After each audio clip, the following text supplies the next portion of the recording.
Ayon sa sociologist na si Brother Clifford Sorita, tatlong F ang dahilan kung bakit Isang, ang pagkakasal sa kapatid natin, na kung saan tinatanggap tayo ng mga bonuses, mga ibang mga 13-month pay, ito lagi nila, di ba? Na kung saan, kung gusto sa tao, you look forward to every year, every Christmas.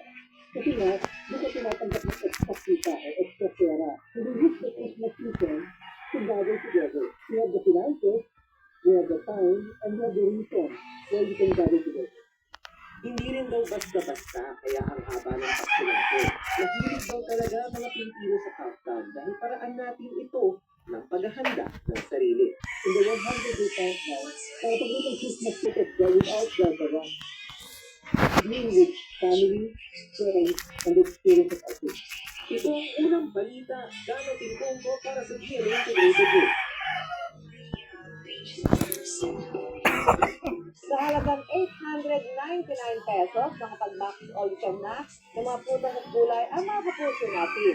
Sinagawa po yan noong Sabado ng Grupong Rural Rising PH sa Quezon City. Ang mga prutas at gulay may binenta mga rescue buy na sa mga local farmer galing sa iba't ibang probinsya. Kabilang sa nakibahagi sa event, ang kapuso general sa Group Jessica Scott.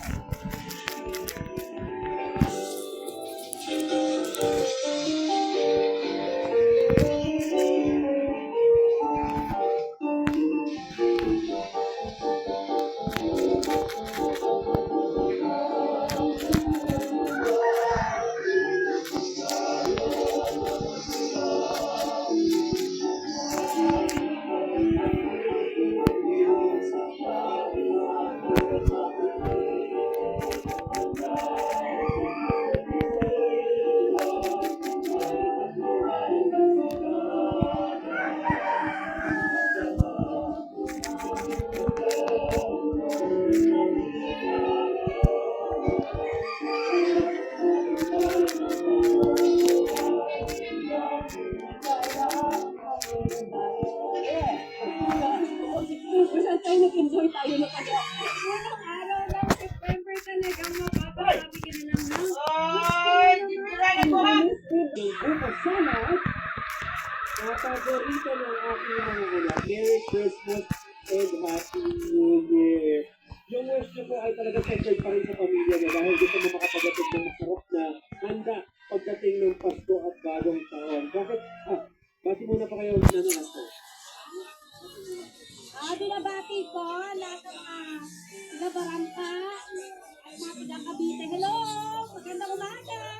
Ano yung Esther, bakit po ito ang wish niyo? Sige, share po natin. Kasi tuwing bago tayo, wala kaming buko sana. Nangihila kami sa kapit